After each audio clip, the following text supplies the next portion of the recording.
So, paano sir yung pangyayari dito sa loob ng bahay ninyo? So, biglaan po, nagtakbuhan dito yung mga bata, mga babae. Opo. Dahil yung tapos ako, pagpasok na po dito, Mm-mm. galing po ako dun sa kusina. Pero una, galing sila sa labas. Opo, yung grease back na raw nila, nakakutsina sila ng pula doon. Oho. Pag warning shot ng isa doon, daanan nila yung bayaw ko dyan sa gilid, Opo. pinadapa, bago pinaganon yung kamay sa likod. Okay. Wala namang alam yung bayaw ko. Mm-mm. May nagbanggit pa nga na nagsabi siya, Kuya Uli, yung bayaw mo, sinipa pa doon. Mm-mm. So pag dating dito, yun nga, nagpaputok pa rin po dito ng baril sa loob ng bakuran namin, ng bahay. Mm-mm. Yung isang bala po, nandyan, Dito, ano, dito yung nadampot. basyo po. Dito nadampot yung basyo. May yung basyo po, may pinicturan ko nga po yun. Sige po. Ayan po yung, yung basyo. Tingnan po. Ayan yung basyo. Dito sa area na yung ito. isa, nandito. Ito naman yung isa. Kaya ninalaan rin ng suko na, ito nga, tinignan namin kasi, parang tama po ng bala po yan, di ba? Kasi yung basyo, posibilidad na dito yung basyo. Pero pakituro po ng kamay ninyo. yan po yung butas na yan, parang hininala ng suko na tama rin ang baka bala. tumama dyan yung bala. Pero sabi nila, hinanap namin doon yung Slug, wala yung naman. tingga o kung ano ba yung, kasi yung basyo dito sa baba, ito yung basyo na to. Oo. Dito lang yan. Diyan lang nadampot. Tapos dito, Ito may mga dugo ito. Dugo ba ito? Wala, hindi pa hindi. yan. Okay. Dito po sir, galing ako dito sa kusina, tinignan ko yung pagkain, tapos siya pumasok lahat, sabi, inano niya, ikaw yung bumira sa akin. Sabi ko, sir, hindi po, sabi ko, kami po yung namatayan dito, ako po yung anak ng namatay dyan. Ito po yung mismong bahay nung Lamayan at yung kausap bahay natin. Bahay po ito ng kapatid ko kasi ako po, galing ako ng Coron, bali 4 days pa lang po ako dito. Yung kausap po natin ay tatay nung pinaglalamayan dito sa Zone 13. Anak ng pinaglalamayan dito po sa Zone 13. Sige sir. Nagahansa ko ng kamay ko, ginaano ko siya, kasi ginagano niya daw, ikaw yung bumira sa akin. Hindi sir, sabi ko, ako yung anak nang namatay dyan, bago yung pamangkin ko bilang pumasok kasi yung anak niya nga, hindi na malaman kung saan tumakbo, natakot ako baka yung pamangkin ko naman ang sabi ko, tumahimik ka na. Yung pamangkin ko naman ang inarangkada niya dyan. Tapos, yun ako, pag labas namin dyan, naibo ko yung mga babae, hinawakan na rin ako, nagpalag na nga po ako, sabi ko, wait, kami ang, kami may bahay dito, bakit pumasok ka rito, So, ilang putok po dito yung... So, yung una po yun, bago po siya niya ako dito hinaras, na pinagbibintangan na ako suntok raw sa kanya, nagpaputok na po yun doon sa labas. Okay. Yung may basyo. Yung may basyo. Tapos tapos namin ditong nag-iyakan na ito yung mga bata, mga babae. Bago inano na kami, yun, sunod-sunod na po yung putukan doon sa labas na, sa kabila. Paglabas niya dito, may putukan na doon, kaya naglabas na rin siya. Tapos may nagsasabi, video niyo. Tapos, yun nga po, wala na nga, nataranta na po yung mga nagalamay na yung iba, nag-akyatan na dito, nag-akyatan na yung mga bata. Taranta na po. Bago kasi nga, may baril nga na dala sila. Pero yung pumasok dito sa bahay ninyo, yung isa lang? Isa lang po. Bago na lang namin nalaman, nung may natimbuang na doon, may nakahiga na doon na may 3 na pala yung patay sa kabilang bakuran.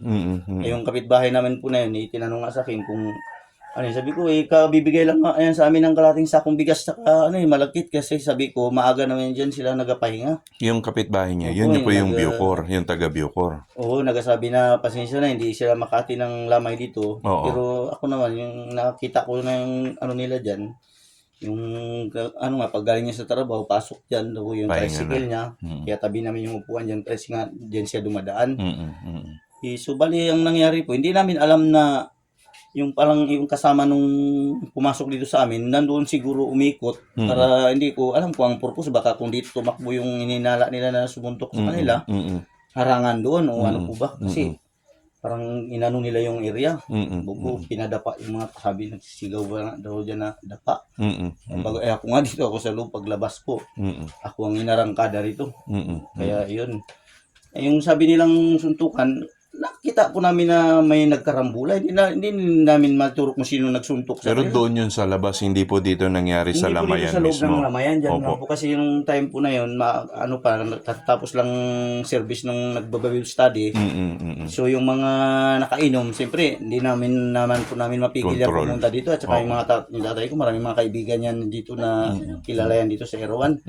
So yung mga iba, yung mga galing dyan sa labas, mga nakainom talaga pumunta.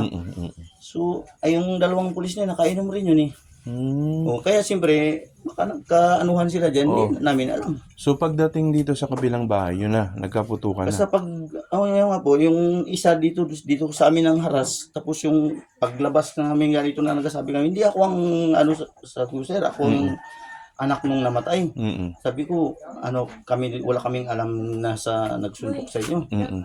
Yun na, sunod-sunod na putukan doon. Paglabas ninyo. Oo, pag yung pinaano na dyan, ang tagal pa nga. Pero yung nangharas sa inyo dito? Yun na, naglabas na nga, wala na po dito. Nawala na? Oo, nawala na, doon na siya. Hindi Kasama ko alam kung saan pupunta. Kasama ba siya sa doon? Sa kabila?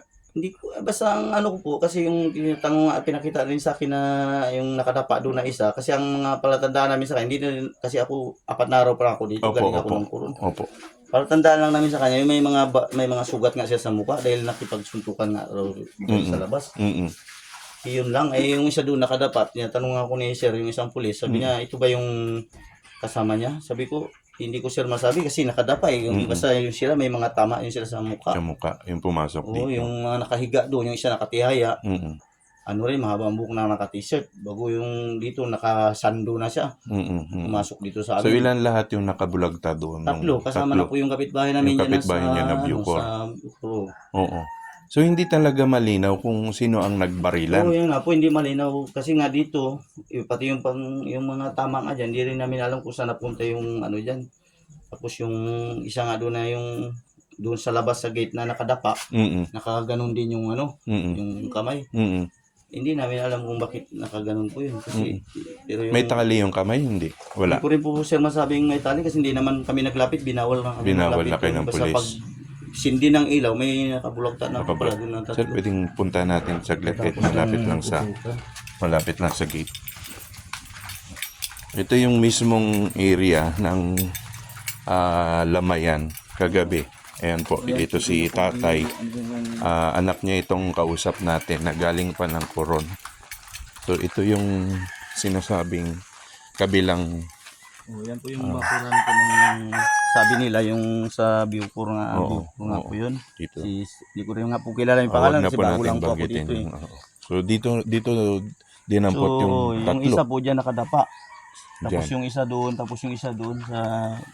doon sa may tricycle na yon. Hindi po, dito po sa gilid ng ng bakod na. Ng bakod. Ayan, tapos yung isa bago makarating yung isa. Dito. Yung isa doon po sa may nakapaganon. Sa loob na yan. Yung ulo niya. Oo. Tapos yung isa dito yung ulo. Tapos nakaganon yung kamay.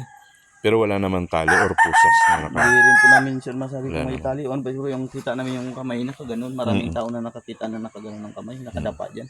Nung dinampot ng mga otoridad, nakaganon Hindi pa ko rin rin. nga po sigurado ko kasi hindi ko nga kilala. Pero may nagsabi na yun daw po yung si sir. Yung sa yung Bucor. Yung dalawa na yun ang pwedeng sabi na kasama nung pumasok doon sa amin na isa.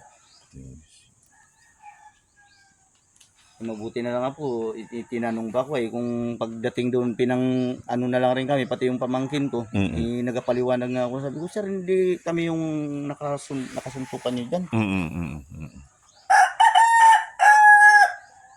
Basta yung lahat ng lalaki, yun ang nila. Kasi siguro, baka hindi rin nila nakilala kung sinong nila. Dahil kung sinong bumira sa kanila. Kung sinong bumira. Dahil kung sino na lang yung makasalubong nila, yun yung kinukumpronta nila kagabi. Yun po yung dyan. Doon sila banda sa dulo na yun. Sa may tapat na ng manok na yun. Malayo yan. Tapos parang pinipilit nila na kami magturo kung sino nagsuntok sa kanila. Hindi naman namin masabi. Pag suntukan, dyan kami ng pinsan ko. Ay nagsigaw na Kuya Oleg, may may nagkakagulo. Nagtarakbuhan ng paglabas nila ng baril. Siyempre nagtakbuhan na yung kalaban nila kasi siyempre baril na yun. Yun yung wrist back nila, yun na yung matindi nga. Doon na po nangyari yung may namatay na. Kasi wrist back na sila na nagpaputok na sila. Ito yung bahay nung taga Bucor na nasa Widen. At may dalawa pa na ay yung isa doon sa loob. Sa may bakod lang din daw. Tapos yung isa naman ay dito banda, Sa loob po, sa Sa loob loob. din po ng bakuran yung sa loob ng bakuran. yung Oo. sinasabing may-ari nitong bahay yung sabi ko Yung nandito sa labas, nakadapa. siyang sa labas din. Pero yung paa niya po doon pa sa loob ng bakod ng ano niya.